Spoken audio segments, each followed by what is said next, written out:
Hey, what's going on, everybody? This is Fritz, and this is just a really brief and quick tutorial today.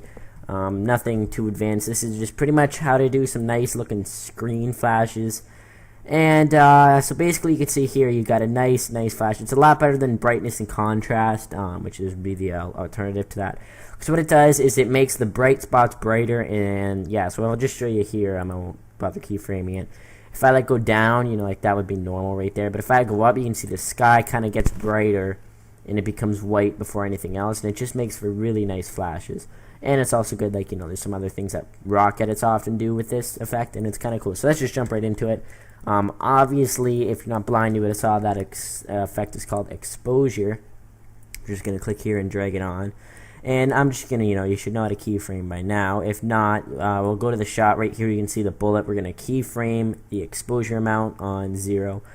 And we're going to go over 1 and change it to 0.5. That's a nice flash. Maybe a little higher. Maybe 0.7. Boom. And now we're going to move over a little bit. We'll hit U on our keyboard so we can see the keyframes down here. We're going to go over a little bit. I don't know, about that far. And we'll just change it down to 0. That's it. You should know how to do a flash, pretty much. But one thing I like to do, and I've been doing it with all my keyframes recently, is obviously easy ease them, but I kind of make them more, I guess more, I don't know the right word, noticeable, So we're going to just highlight these two ones, hit easy ease. And while they're both yellow, so that'd be the last one and the middle one, we're going to click on this bar graph editor. And we will zoom in on this. This one's pretty low because the effect is low. But what I do is I grab these yellow things. You can see here that kind of it affects it. And I'm just gonna drag them towards each other. So if I hit reset, it'd be right there. So I'm gonna move it up like this. Oh, there we go. Now we can see it nicer. And move this one over like this. And that kind of it makes it it goes down faster, but then it eases itself back. So it's not even it's hardly noticeable when it stops. And that's key. So that's how to do some bar graph editing, and I do that with most of my keyframes, not just this one. So there's that. And now the next thing is, I'm sure you've all seen it before if you don't live under a rock, and that is where it kind of fades down to black. So what I'm gonna do is make a keyframe right here, and I'm gonna go over, I don't know, 3 frames. So I'll click up here, 1, 2, 3. I'm gonna drag this exposure down, just drag it. It depends on the map till it's just dark. So I don't know, probably around -12 in this case.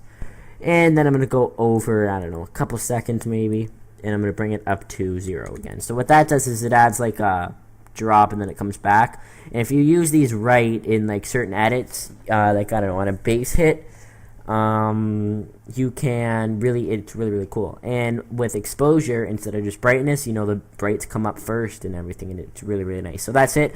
Very quick tutorial today. Hope you guys enjoyed. I'm running out of ideas. Also, if you do have an idea for a tutorial, make sure you check my channel first to make sure I haven't already done a tutorial for it, because I know I saw syncing was one of them on the last video that had thumbs up. I've already actually done a tutorial on that. So if you're watching this and it's a Road to Be Boss editor, up here you'll see some text, kind of I don't know how to make an arrow, but up at the top there, top left, and you'll see the Road to Be an Editor is actually in blue. If you click on that, it'll bring you to kind of a playlist of all the Road to Be a Boss editors that I've done. And you can see there's tons of them. I'm sure I've done Twixtor on there, I've done motion tracking on there, I've done everything. So, everything so far. And that's it. So hope you guys enjoyed. Make sure I haven't done the video already. I have a new idea for motion tracking tutorial coming up soon, so stay tuned for that. Also 6K soon. I'm psyched. I got a cool little video for that. Peace.